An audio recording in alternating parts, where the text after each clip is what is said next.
Good morning, ladies. Good Good morning. morning. How are you? Good. How you doing? Good. How's your legs doing? You okay from the burn last week? You said you burnt the back Oh, of your leg with the car seat. Oh, yeah, it is. So then, what was it? Saturday we went. So my car pretty much like she sits in a garage. So she's pretty much okay until I like have to park her outside of a garage. So we went to a home show over at the big stadium this weekend and parked it outside, made sure the window shade or whatever was in, and went in, did our thing, came back out, and of course it's like yeah, no matter what, it's like your car gets baked.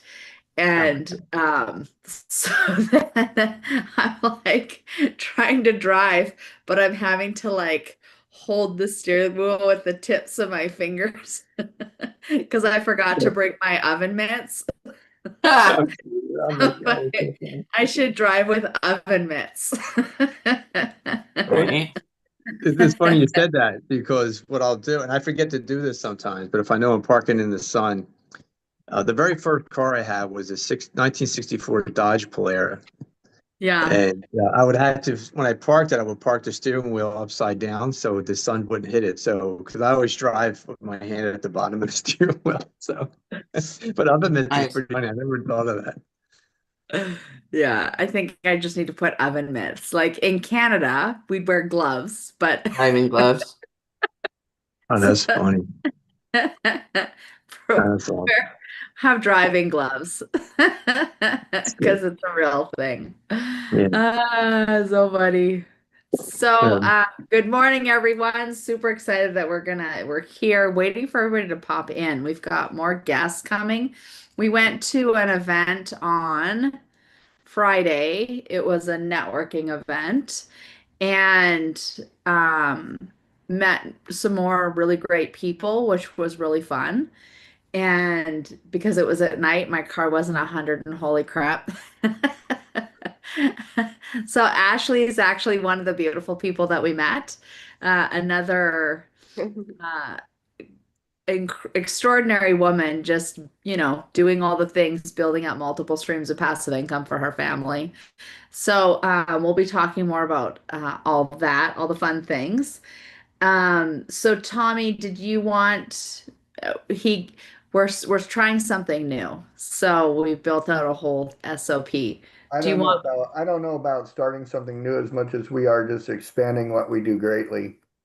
I mean, we went over some results last week about what it was like with how well, first of all, over a year doing this, right?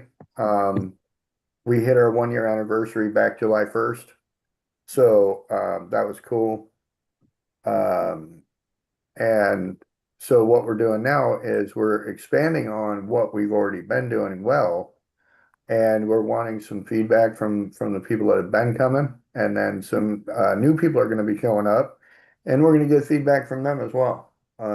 Because AI is not going away, as Catherine likes to say, and some of us use it so much that it's almost like breathing now. Some people use AI so much that they don't even realize the rest of the world might not be using it.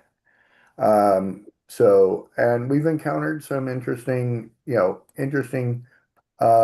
let's say, emotions about it from people.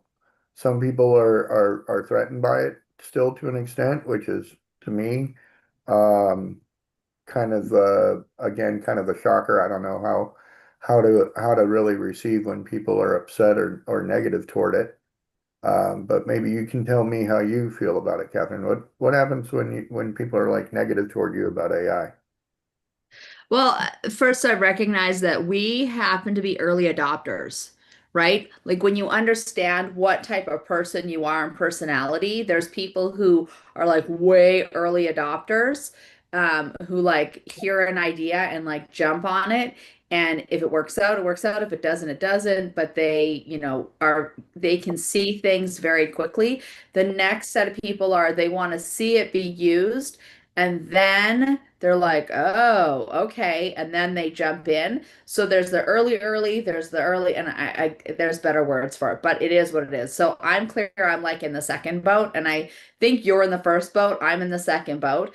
And then there's people that will wait, and on the learning curve of everything of where we're at. There's people who will literally wait until we're literally at the very peak, and it could be years from now before they finally go, oh, maybe I should use this. And then a perfect example would be like when the World Wide Web first came out, and they used to call it that. And then The WWW. I remember it being called the WWW. I was waiting for right, people to drop the WWW. But even before that, yeah, even before that was worldwide. they called World Wide Web. Uh-huh. And I remember, like, I literally remember, I was like, people were like, why would I have a website for my company? I'm in the yellow pages, right? Why am I Like- why am I gonna have an email address? I already have a mailbox. I don't need an Right. email box. I already hate Or email. who am I going to email? Who am I Right. gonna email? Nobody I know has an email. And how do you do it anyway? What's Right? the difference between .com and .net? I don't get it. Right? Like, yeah. So One's Kmart, again, it's one's Macy's. That's what. so I've always been an early adopter. And then other people, again, it's like uh, people still use generic email addresses for their companies. That's a Yes. whole other like I do, and it's because people get spammed. Like once they figure out how to do it, this is where the flip side of this is. You learn how to utilize AI so well that you build bots that go out and just spam bot the hell out of everybody with business addresses. And the big suppliers are like, whoa, we got to put up these filters. So all business emails now automatically get flipped to junk. So or spam. And so inside of that, that's why I went back to using like a regular Gmail account, is because it recognizes it on somebody's Gmail account. When I email Gmail to Gmail, it doesn't bounce. So Yeah. So to answer your question, depending on where people are at in the process, again, people were afraid of the World Wide Web, and then they were afraid of email, and then texting came out. Why would you text when you can just call somebody? Right now, we don't even call people. We don't even answer damn calls. It's text me instead. Right. So this is just a part of that curve inside of all of that. And more and more people we've already, they're already discovering people are going away from, hey, Google that. Well, now it's ChatGPT that or AI that. Like they're asking AI more than they're asking Google. So again, it's understanding the learning curve for all of it. And some people just need to go through their process so that they feel comfortable adapting a new technology, whatever that is. And we get to grant them grace in the meantime, do all the things that we do, add the commas to the bank account. Like one of the things I hear consistently again and again and again, I heard it again on Friday night when we were at that networking event where Ashley was, is I've had so many people say, yeah, I've heard of that. People can use AI for, making money, but I've never heard of anyone actually doing it. And, we share our story of how we've used it. Like, I used it inside of it to become a 5-time international best-selling author. I have all of my books connected to my clone, catherinebell.ai. My clone has had over 118,000 conversations with people, and out of that been able to successfully add 7 streams of passive income to countless families' bank accounts so that they can go on and have that financial freedom and be able to go make a difference in the world. So whatever that looks like for them. So we have very successfully integrated it. But again, that's how our brains work, Our brains work very differently inside of this, and to the point which we're going to show everybody. So if anybody has any deals that they want to actually run through this, we're going to have you get them ready because we're going to run through Deal Hunter, because we have very successfully created Deal Hunter to literally be able to not only analyze deals, but literally show you all the different options of how you could generate income from those deals, and add commas to your bank accounts so that you have that financial freedom to your families. So I know Mike, we've been working with Mike Butler around analyzing his deals, and he's got some multifamily, which we're excited to be able to partner with him and raise capital for. Laura and him are now working together. Laura is our transaction coordinator, and she's helping get all our due diligence documents in order so that we can proceed forward with creating all our legal documents around being able to do this through our fund, which I'm very excited about. And so, Allison, I see you're here. I know you're at work, honey. Uh, glad you're here listening. And Ashley, she actually has a really cool deal that we started like just in, I don't know, Ashley, we were there for what, a whole 4 or 5 minutes running it. And the Couple things minutes. that it showed were pretty extraordinary. So I know that you have a deal that you're looking to run for this as well. So let me go ahead and do the official welcome, everyone. Thank you for showing up. I know we've got a lot of people who are actually watching our live stream, so we appreciate you watching our live stream. If any of you want to join us because you have deals that you want to do or be a part of the conversation, feel free to go to landsharkmastermind.com/webinar. You can join the conversation and be a part of that, because it's way more fun to be on the court playing than it is just to be in the seats observing. We want you to get on the court of your life. And this is all brought to you by Titan Impact Group. Titan Impact Group is the sponsors of Landshark Mastermind. And so if you want to know more about that, feel free to go to our website, titanimpactgroup.com. And of course, we have our 7 Streams Investor Club. If you're looking for more information about that, please reach out to me. And we're going to be launching those here pretty quick. So we're really excited to have people join us for creating the 7 streams of income for their families. So we have Tommy. We've got guests here today, obviously. Ashley, Allison is at work, so she's listening in the background. I happen to know that. So I love that, we can listen with our AirPods to all the fun things, but she gets to listen to it live. So I know Ashley has a deal she needs to run. Laura, I don't know if you found any deals recently. I haven't recently, but I will find some time this week to look for some. Okay. Oh, there you go. That sounds good. Mike, I know you're hard at work at your 2 deals that I don't know if you have any more that you're I may. I'm thinking of property on Wednesday. Actually, Laura, thanks for the call the other day. File or everything in there. You should Okay. be good to go. I'm gonna I'll be working on that today. Perfect. I may have it on Wednesday, it's a large multi-family. You like this, and then like architect and design, you'll like this property. So we're digging into it. For some reason, Mike, Yeah, your yours. connection is really garbled. You might have to turn off your video just so we can actually hear you. Okay, is that better? Yes. There you go. Yeah, okay. It's interesting. My phone does that. Anyway, I was just telling you, Catherine, I may have something on Wednesday. I'm touring a property on Wednesday. I know you would like architecture and older buildings. This might be, I think you'll like this one. I'll let you know if it's worth Okay. it. Cool. Yes, I love architecture. Me All the too. different things. So fun. Okay, Tommy. So,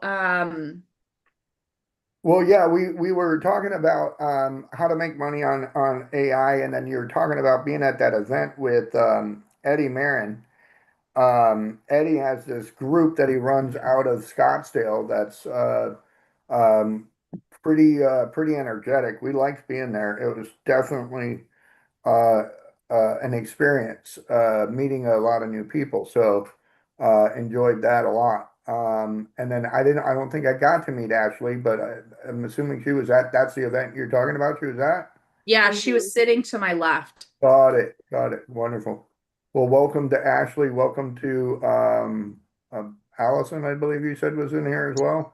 Yep, Allison was standing with us when you brought me the little bundt cake. Got it. Got it. And then, of course, Mike Butler. Always great to have him coming in, and Laura Miller, our cohort and partner, BFF extraordinaire, Yeah. and TC expert. So we we meet in here every day, Monday through Friday, to talk about real estate, and we talk about AI.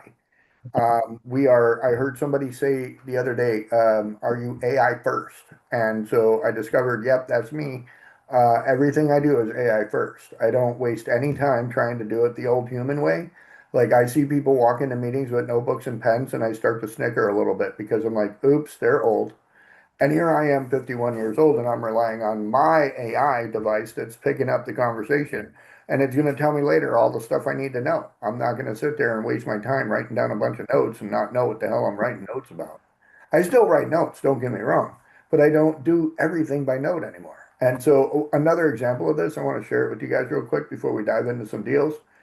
Let me see, I'm going to open my share button real quick, and I'm going to go in here. And this morning I opened up, I don't know if you guys are familiar with a program called Opus Clips. Opus Clips is a video editing program software that allows you to do an amazing amount of video editing uh, and all kinds of cool things. And they have all these new features that they're coming up with. And as you can see up here on my, I call it my polluted uh, uh, uh, menu bar up here. I've got tons of windows open. So, but what I did was all these new updates that came online over the last couple weeks, I've been paying attention. They're pretty important. And oh my God, the amount of time it's going to take for me to sit here and go through every one of these. And like, I want to know about how to do all of these. So what I did was I ran through real quick and I just copied, I grabbed the link, went over to my chat GPT and I said, here you go, pasted it all in there and said, review these websites. And so it did. And so this is how I'm buying back my time. This is how I make money using AI. It is because my AI knows everything about me. It's going to make suggestions about how that update's going to be beneficial to me. And I'm not going to have to waste a lot of time trying to figure that out. Here's where I make money. If I got to pay somebody as smart as Laura Miller to sit here and go through every stupid one of these websites, okay, that's expensive, right? So AI $20 version, that's the genius level of Laura Miller, right? $20 a month. Like Laura Miller's worth way more than $20 a month, I guarantee you. But I can get that same level of expertise on certain things, not everything, on certain things, such as reviewing these websites and telling me which ones are going to be good for us and which ones not, right? And so it even tells me right here, processing 54 videos. This is what this update is best used for, operating Opus Clips with using an AI agent. And it's going to tell me how to incorporate Claude, something else I just bought.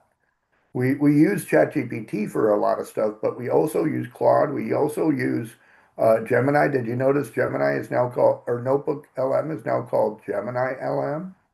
Oh, Oh, right. they And changed so, it. Okay.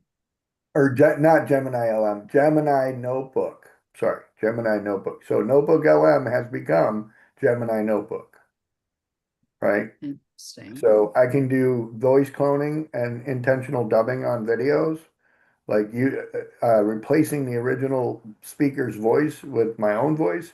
Like I can do that with Catherine's real quick. So, That's awesome. or I can get it to speak in Spanish and tell everybody in Spanish what I'm talking about.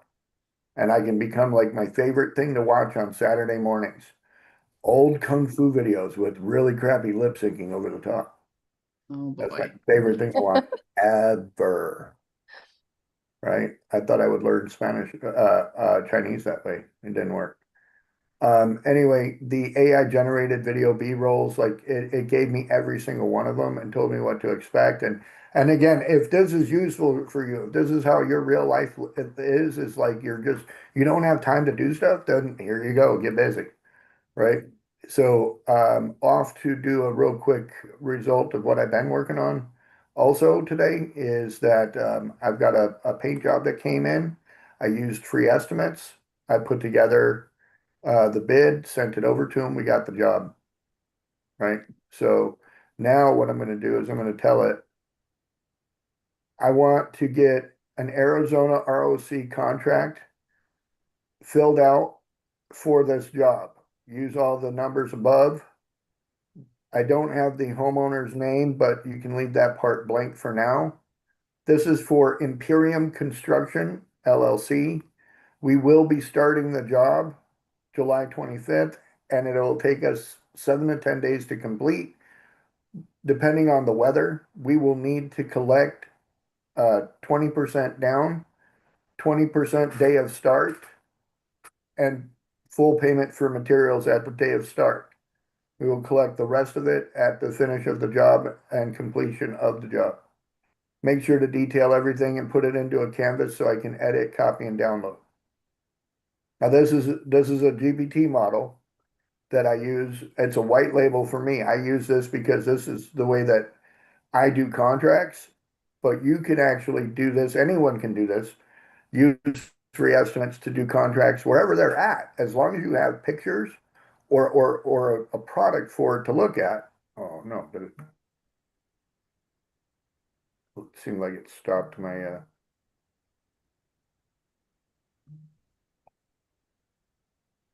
looks like it dumped off all that information. Didn't work. Darn it. Oh well, it will do it. It's saying that there's a new version. Huh, I don't know. That stinks. I don't even know what happened.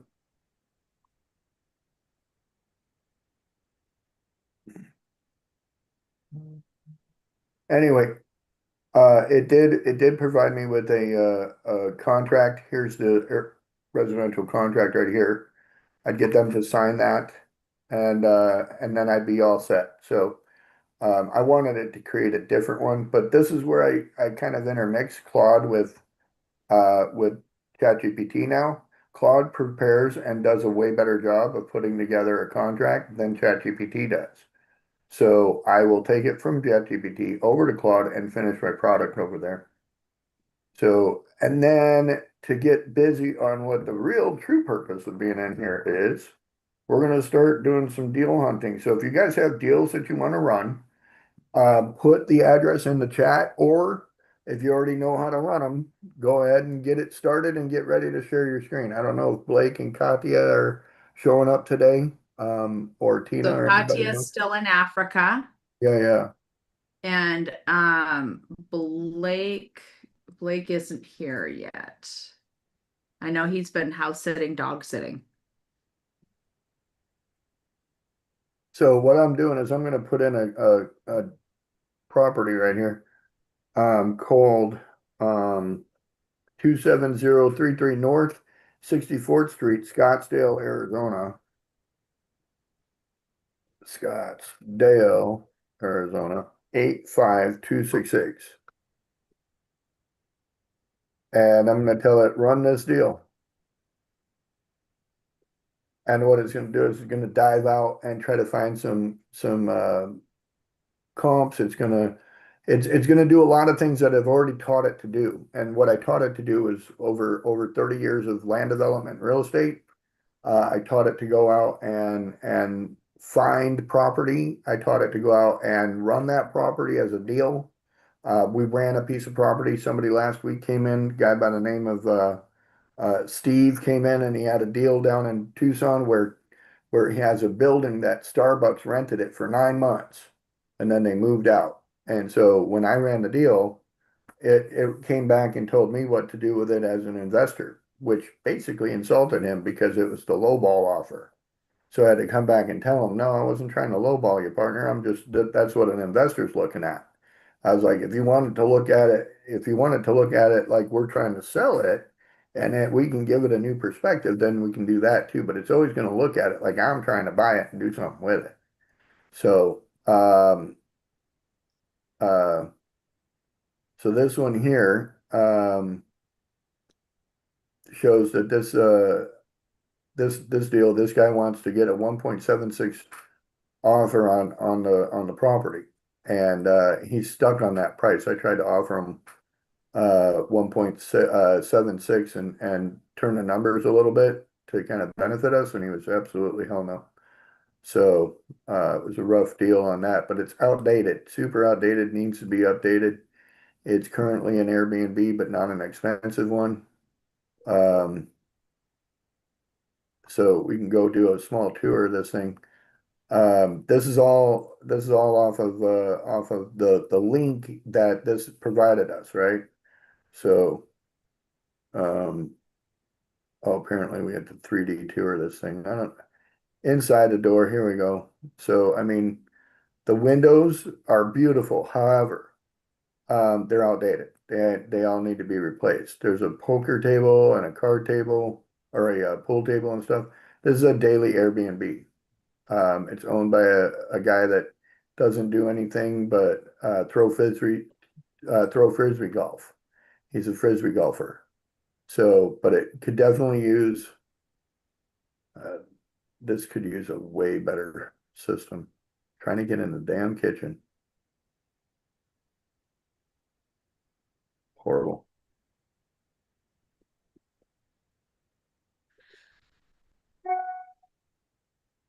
Anybody else ever experienced like bad um like the bad results? This is the bedroom.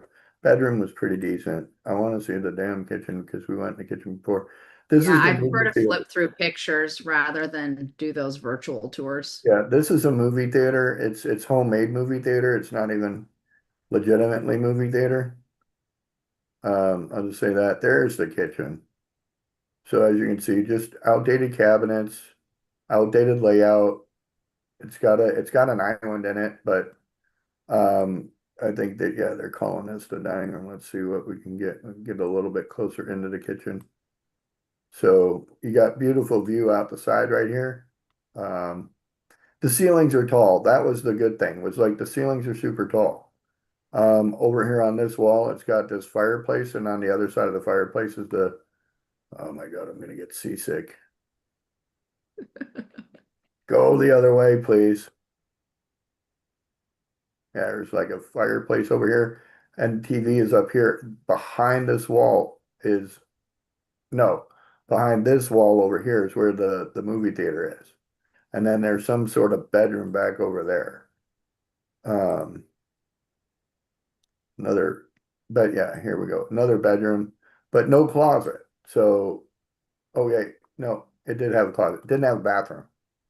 The movie wall is behind here. I remember that. Catherine, did you go walk this one with me? No. Okay. Anyway, I'm trying to get off of the 3D thing. It's driving me crazy. Well, and it makes me wonder if some people don't realize like what outdated is, you know? And again, it's in a pretty spot, right? And it's going to be an upcoming area. It's very upcoming. Just down the road is going to be where they're doing the Cardinals' new stadium. The backyard has a lot more room to go back here. Like we could move all this pool equipment over here somewhere and put a freaking pickleball court in there. So like there's still a lot of room. And so I think it's about an acre. I think it's a pretty good acre size because there's the fence is not the boundary line. The boundary line's out here still. There's like 10 foot in Wow. between. 20 I foot mean, in you can between. almost see like a white line on Yeah, that right side. yeah. So I mean there's still room for sure. So and then this back here could become a casita. It's just a little, cute like fireplace thing. The guy's a disc golfer, as you can see. So swimming pool's kind of smallish. Like it definitely could get a bigger, but outdoor space is all right.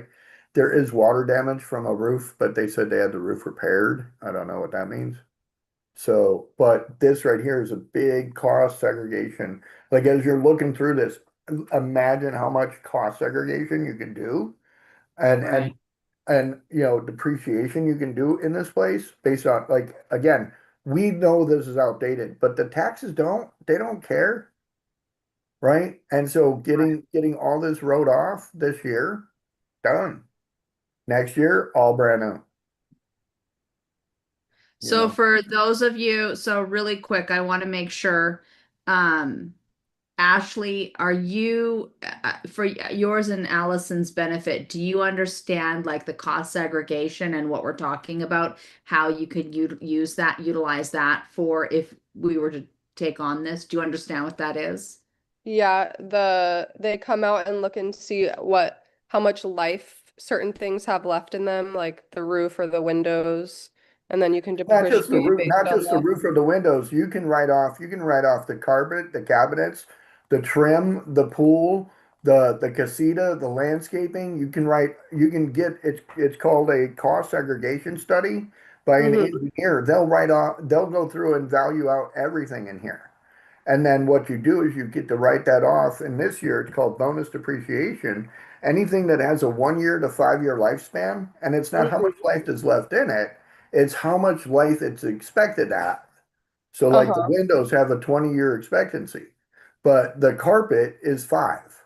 So they're going to give you a full what's called a bonus depreciation. You can take all 5 years on day one Mm-hmm. So as yeah, a so you could deduction. go in and renovate it, right? And you're Well, renovating. after that, before we Yeah. go and renovate it, let's finish. What we're doing is we have let's just say we have a $2 million active income. I'm a realtor. I sell houses every day. This year I'm going to make $2 million on taxes. I need to write off $2 million. So if I buy this place right here and it's for sale for 1.76, I can buy this place for say 10% down. That's $176,000. I gotta come up with $176,000 to do 10% down. I got a $2 million income, so I'm pretty sure I got at least $176,000 laying around somewhere, right? And so when I do that, I buy it for $176,000, but then I have this engineering firm come in and give me tax write-off, a cost segregation study on everything inside and outside this house that I can write off within the first 5 years. And so if they go through and they're like, well, this putting green will give you $50,000. The casita will give you $20,000. The all the doors and windows, every door and windows $4,000. And so you just add that up times whatever. And so the goal is to get to the point that the cost segregation study says I can write off $1.2 million worth of stuff. And so when I do that, my $2 million tax bill for being an amazing realtor goes down to $800,000.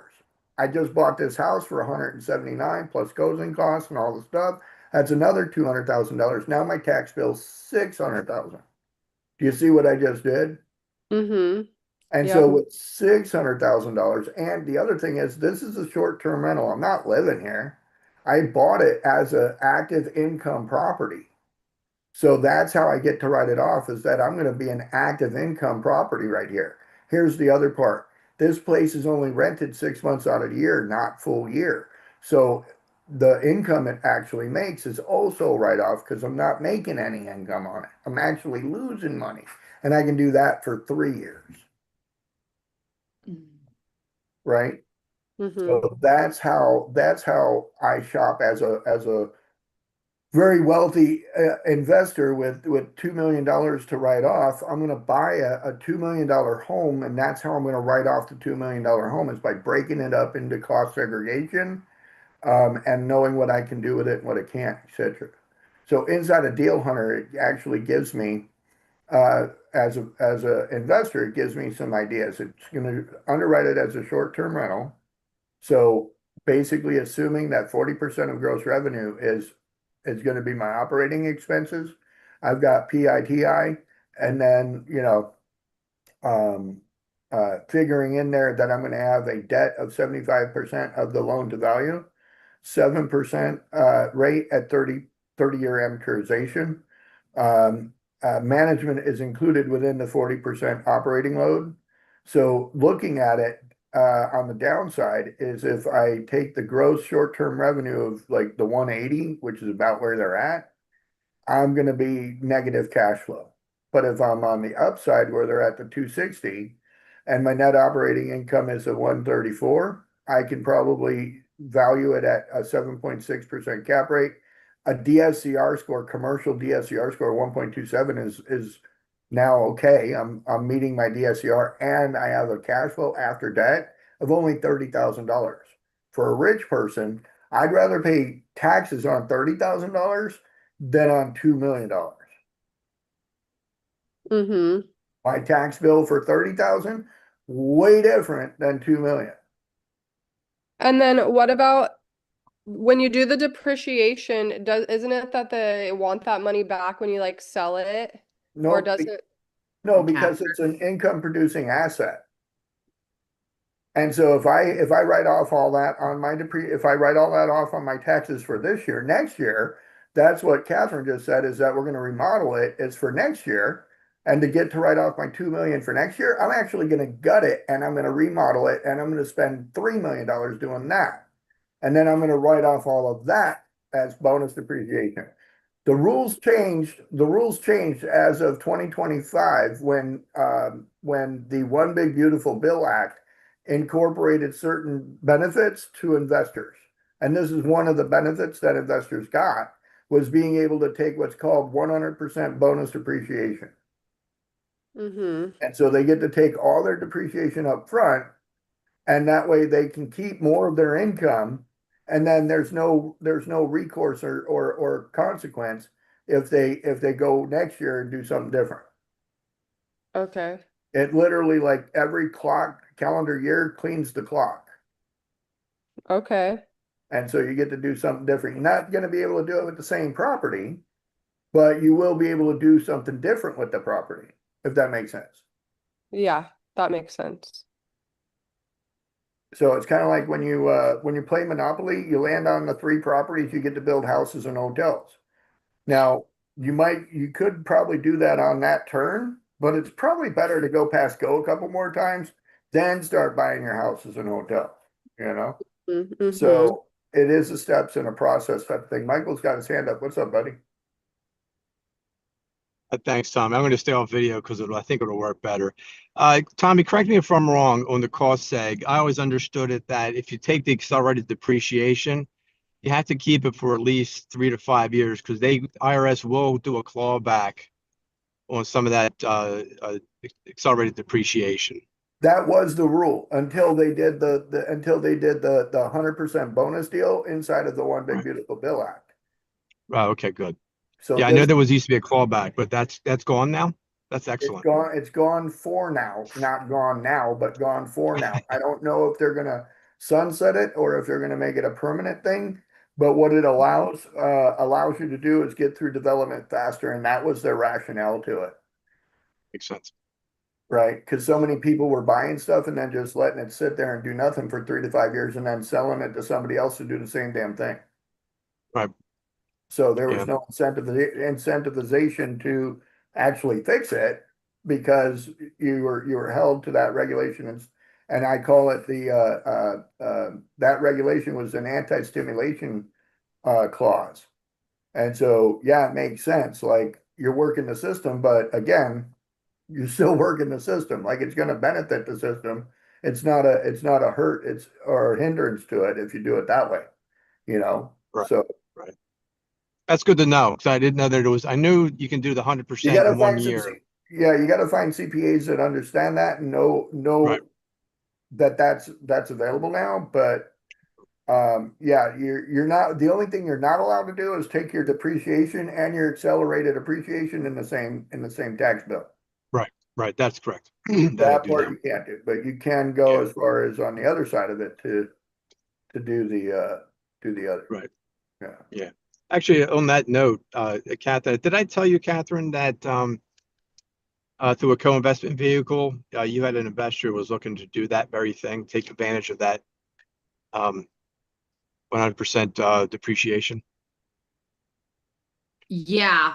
Um, Well, and the clawback thing too, let me just say to this is if we bought the house and then sold it, yeah, there's a clawback on that because then you're dealing inside of short-term capital gains Exactly. and stuff like that. So yeah, there's that aspect of it. No, the idea here is that this is a buy and hold play.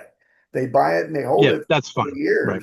They buy Right. and hold it for 3 years because in year one, your depreciation, in year two, you're doing forced depreciation. In year three, you're shutting it down as an STR and selling it as an asset. Right. Yeah, I always thought I was under the impression it was you need to hold it for at least 3 to 5 years to make the uh, cost of this cost segregation worth the effort. Technically, the way that the plan works, it works out to be 3 years. But as Yeah. you would, yes, you would get a clawback if you took the depreciation and immediately sold it. Yes, you would get that. Would it be the clawback would be more on your capital gains? Right. Yeah, but Catherine, what I was saying is that that can be set up fairly easily for that if that is an option that he or she wanted to. yeah. So yeah. Actually, I And had to another be investor, clear, we are not, just yeah. yeah, this is not legal or tax advice. So please, anybody who's listening, you need to consult with your own personal professional and accounting team. 100%. This is entertainment purposes only. Saying that, be very, very clear because your situation is different than everybody's situation that's here. And here's what's gorgeous about the tax laws in this country is like only a fraction of it's about paying taxes. The rest of it is all about loopholes, about how not to legally. So take advantage of that, but do it with your legal and accounting financial advisors. Professional. We're not it. Mhm. I love it. Yep, that's it. So I'm putting in here, um, put this together as an luxury Airbnb model, but also set it up for let's see if we can make it into an adult, a residential assisted living facility. We had someone on last week talking about that. And so we'd like to see if we can make this a residential assisted living facility, look in the area and see if there's any available and if any exist, and give us a model of what that looks like as well for this property. Because again, we can look at this property as an opportunity to just pick up an Airbnb that was working for somebody, but maybe not managed properly. Uh, because again, if the guy was doing it himself, that's what, that explains that. So my GPT is sucking bad today. Um, the so as an Airbnb, did it work well enough to make money? Maybe not.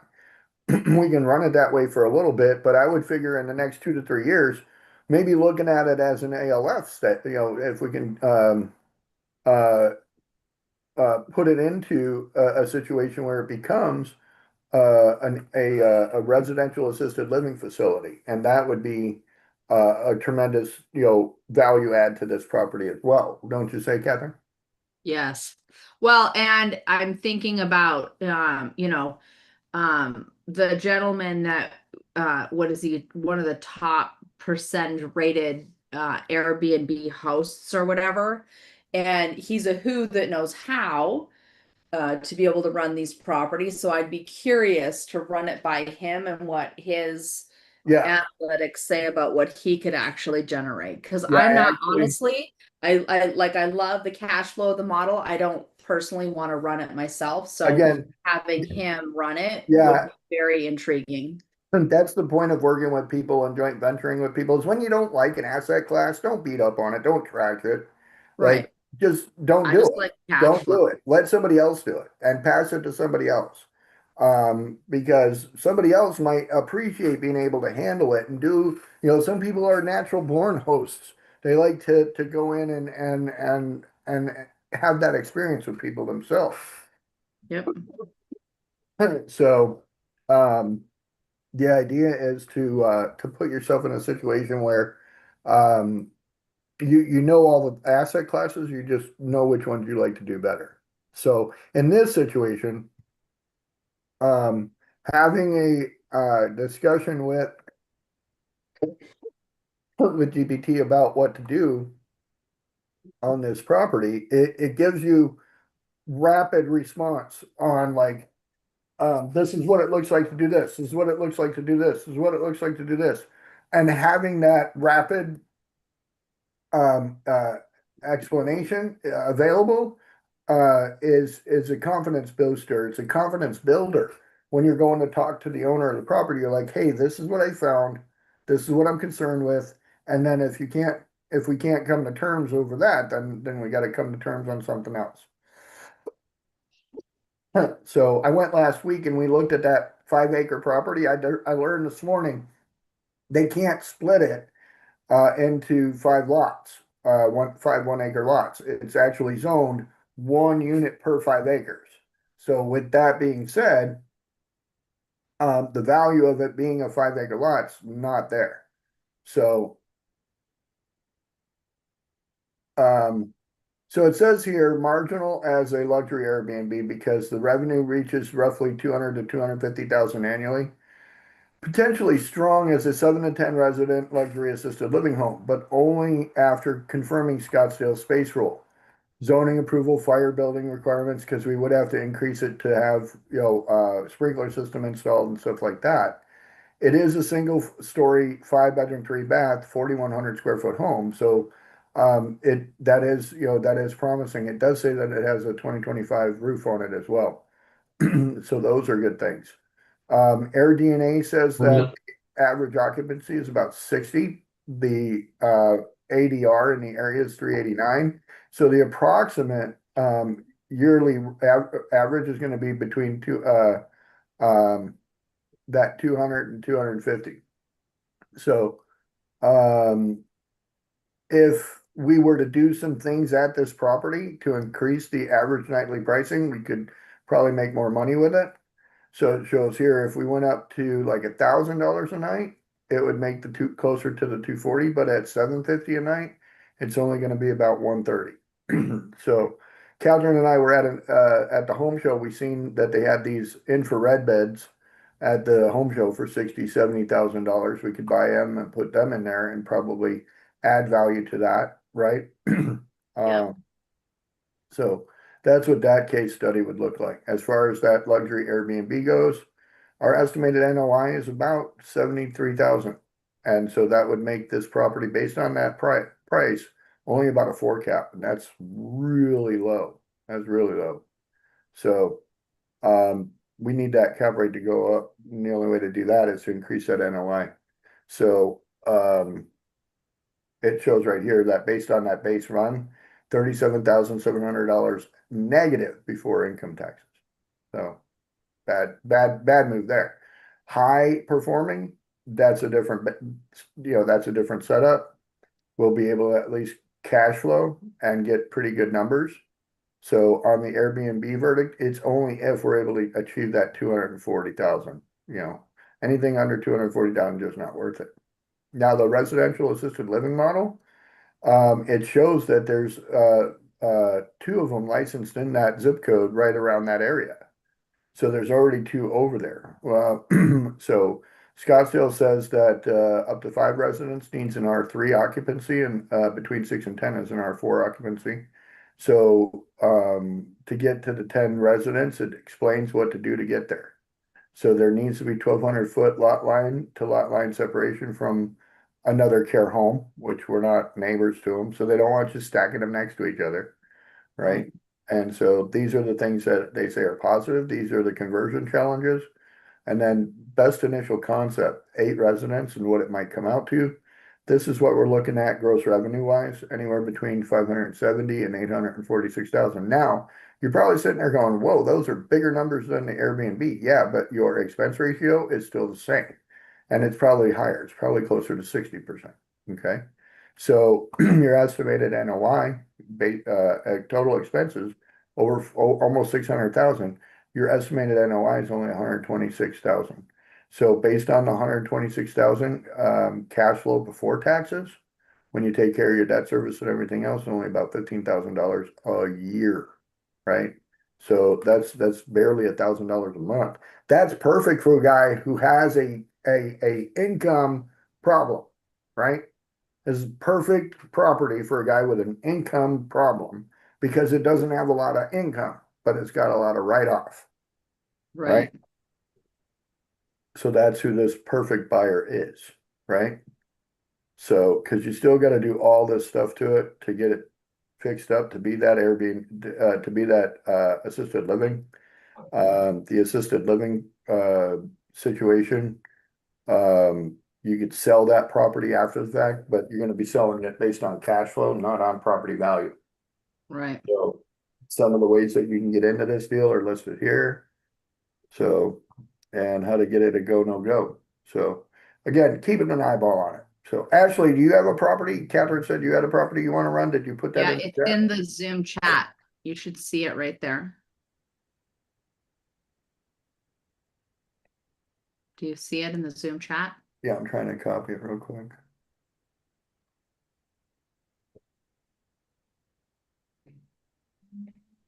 So it's two parcels of land that are near, like right across from each other. And I have all the blueprints and everything for the build. Oh, it's a build project too, huh? Yeah. Very cool. Are those, um, are They're those in the Dropbox link Dropbox? here. Yeah. Yeah, okay. So let's take a look real quick. New chat, Deal Hunter, new chat.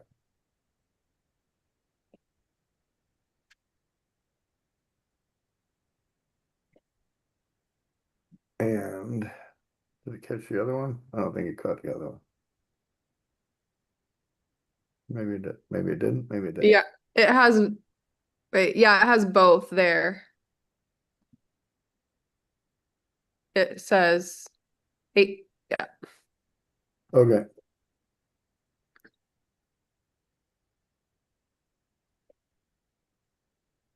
So let it, I didn't do anything but paste those in there. So let's let it think for a minute real quick. And so the price is the 3.8 million and it's 138 units. Built like with plans, it will be 138 units. Right. And on both properties? Yeah, that's using both parcels. Got it. They're across the street from each other though. Yeah. Got it. Okay. Let's see.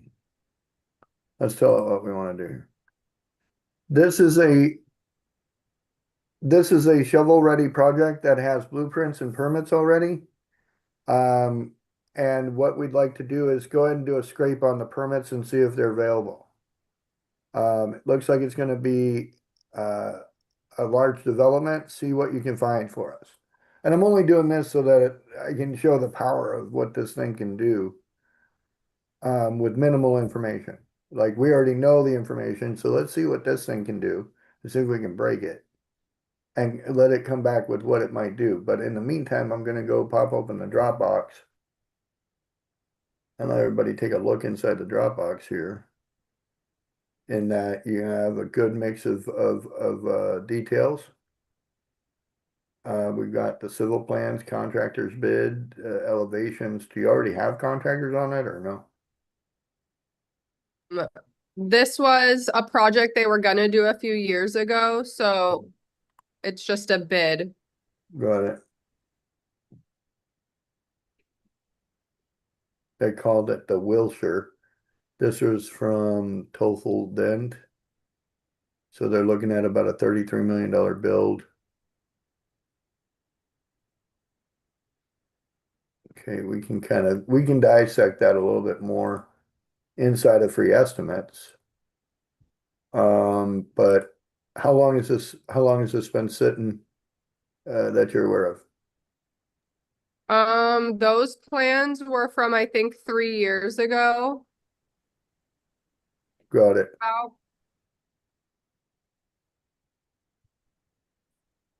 Let's see.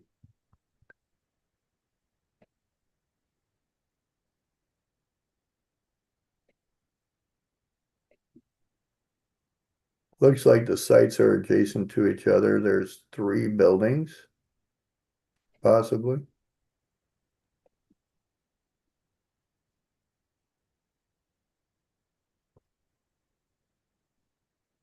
The there's a Dropbox link and then a Google Drive Yeah, underneath it, and that one has more pictures of what it's planned to look like. And right, right. Well, as a oh, developer, there you go. Yeah. as a developer, pictures don't do anything for me.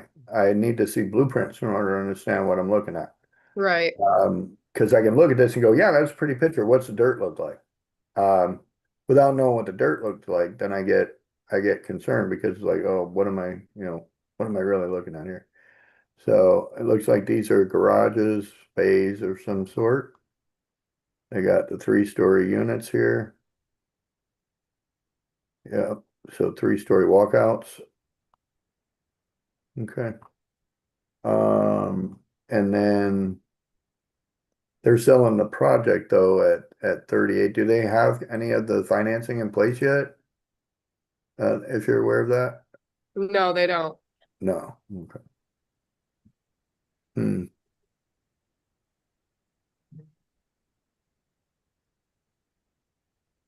I know the seller directly.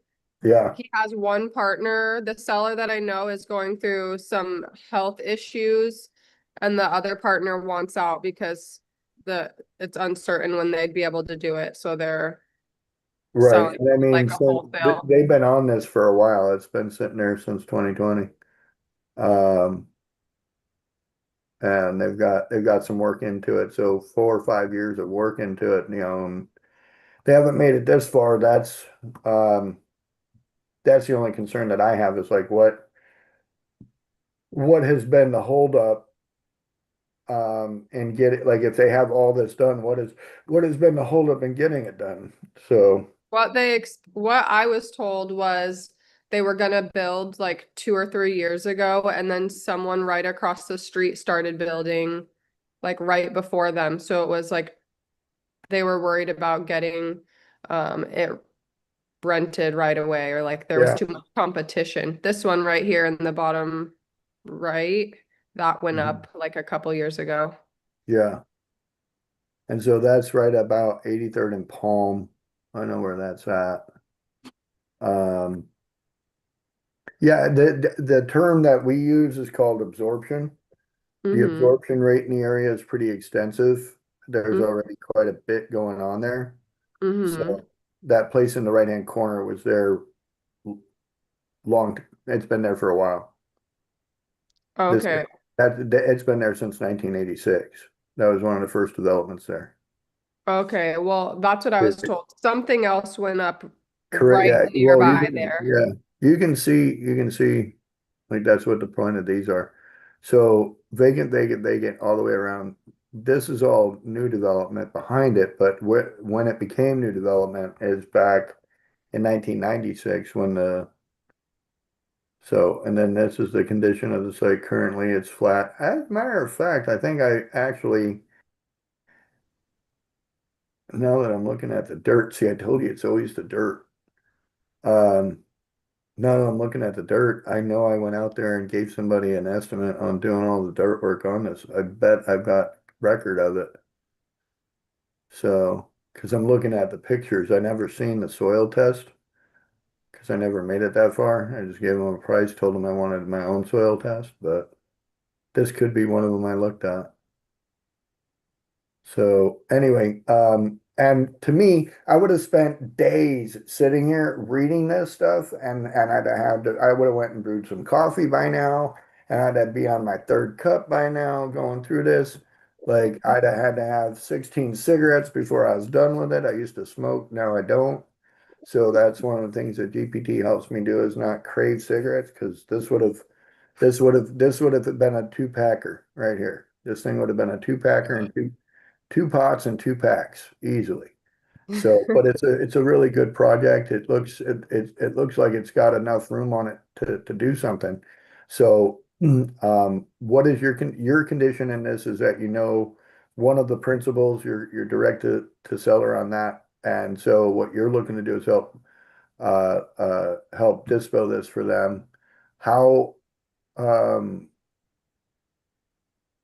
how can we help you either get it dispoed or find a way to move it up the chain type of thing? What can we do to help you with it? I'm just looking for the right buyer. I had someone, a developer that was looking into it and seemed really promising. I feel like they strung me along a little bit. They were like, yeah, yeah, yeah. And then at the last second, they were supposed to get back to me. They like a week delayed of when they were supposed to get back to me, and he just backed out. So when that happened, the seller did go to a brokerage to list it. It's with Newmark. And they're still writing it up. It is on the website, but they said they're going to do a call for offers in about 2 weeks. But he said if I find a buyer, he's willing to look at, like, he's still willing to do the deal with me and that he'll compensate his broker on the back end. They know that I've been looking for a buyer Right. before they ever listed it with the other guy. Yeah, right. Understandable. Well, it's showing that it's been listed. Yeah, with Newmark. Yeah. And then they're listing it for 5.5. I saw it, I was looking at it today and it was saying 3.8. This is an old listing uh from a few years ago. This Okay. ad I sent you was from there. It just has a Got lot of information in it, but this is an old listing. Yeah, got it. Understood. Um, but as far as like having the approved plans, they don't have any permits based on what I was able to discover. So it doesn't have, unfortunately, it doesn't have for what we do is when we borrow money or we buy a property, it's Mm-hmm. based on what the condition of the property is in at that current time. This just has, some preliminary plans to it. Mm-hmm. And it does appear like there could be some potential for I know the area, I mean it's just down the road from Banner Street. I used to work at that hospital. Mm-hmm. So the ability to put some multifamily there would be it is a liability. I don't know to what level the value of the property is though, unless it has those permits and blueprints. And if these guys would be willing, this is why asking you how your relationship is there. If these guys be willing to let us um take over the property, do an owner financing so that we can get those things done, then that's possible. Because I can't get funding from anybody on dirt that has no registered blueprints and permits. Like Mm-hmm. somebody did a lot of work, but they didn't finish. I'm pretty sure there are blueprints and permits. Maybe I just don't have that information here. Well, there's no permits on record, and this search is the immediate right now. So, and if they did have permits on it, if they did go get permits on it, Mm-hmm. it says right here that the record located on 2023 permits are only good for 2 years. And it says right here that there were some requirements that needed to be done before permits could be released. And Okay. so it went to a certain extent and then stopped. That's Right. why understanding why it stopped is important because it does not have approved plans. It has plans they looked at and said, yeah, this is cool. But nobody paid for those permits. Nobody paid for those to be sent through the complete permit and get the complete permit package. So unless they can bring forward that complete permit package, saying, here's the complete permit package, because to me, I want that package so I can go start turning dirt tomorrow. If I Right. buy this, I want to start building tomorrow because the holding cost on $3.8 million is a lot of money. And Right. if it takes me 6 months or 9 months to get permits, That's no, I get it. that's a no-go, Mm-hmm. you know? So if they're willing to help me, I'm willing to help them. Otherwise, the price of this thing has to match what it is. And what it is just raw dirt with nothing on it, Okay. right? Because what if I decide, you know what, I don't like the numbers in this area. I don't like the amount of houses around this. I Mm-hmm. want to make this into a strip mall Mm-hmm. and a church. Right, which I'm pretty sure it's zoned that it could be commercial Yep. or multifamily. Yeah, it's C2 So, right now. It's C2 right now. So I might want to change my mind. And if I change my mind to do that, everything they've done to this point is of no value at all, right. right? Throw it away. Mm-hmm. Mm-hmm. So, and I can build something here that would be what they call neighborhood friendly. I'll get permission for that, but it's going to take 2 to 4 years. The hold cost on 3.8 million for 2 to 4 years is a lot of money, Uh-huh. right?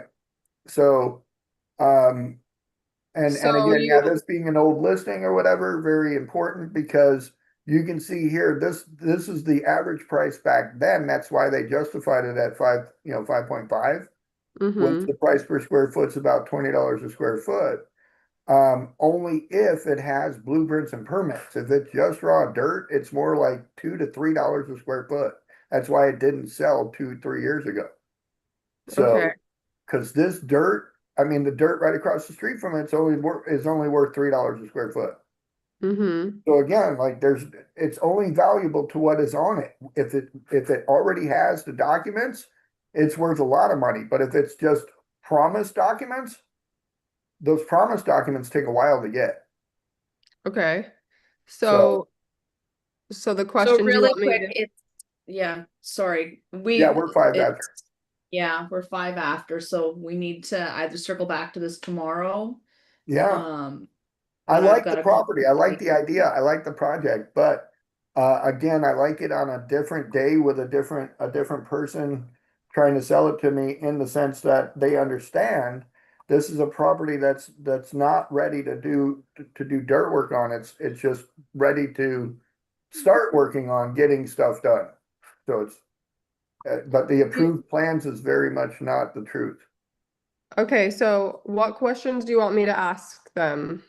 So if they're interested in doing something like this, we'd want to just jump on a call, but we would want to see if they'd be willing to allow us to get all of the documents necessary in order for us to properly get it funded. Because right now we can only fund it as a dirt project. It's not an approved plans project. Okay. So if they'd be willing to work with us getting that, because that's what we do. We got to get the entitlements and we got to get the permits. So if they have blueprints, like I reviewed everything that you got there, but we need the city to actually stamp approved on it before we can fund it. Okay. Okay, and then I can talk to them about that. Would you like me to set up a call so Yeah. if there's any questions you want to ask? Absolutely. If you want to broker that call, that by all means, that go ahead and set that up. And then if you've already got an agreement with them that they'll take care of you, that's great. Otherwise, we do a joint venture agreement with anybody that brings stuff into the land chart. We do Mhm. 50/50 with them on it. Okay. Um, and then should I have you, Catherine, and Tommy on that call? Hmm. Perfect. I had Catherine's phone number already, so I can set that up. I'll text you and I can get a time available and I'll start working on this. That'll work perfect. Okay, awesome. Well, thank you so much. Thank you guys. All I'm right, still learning. This is my first land deal, so Hey, I'm no learning. Thank worry. you so much. It's a cool deal for sure. It's a cool deal for sure. And if this one doesn't work out, you'll learn some things to do on the next one. So, Absolutely. but all right, wonderful. Well, I'm going to wrap it up with a prayer. Heavenly Father, thank everyone for being in this wonderful space today. And we ask that you continue to bless and guide them and take them out into the world to do your will. Through your son's name we pray. Amen. Amen. Everyone Thank have a you. great day. Thanks, We'll see everyone. everybody.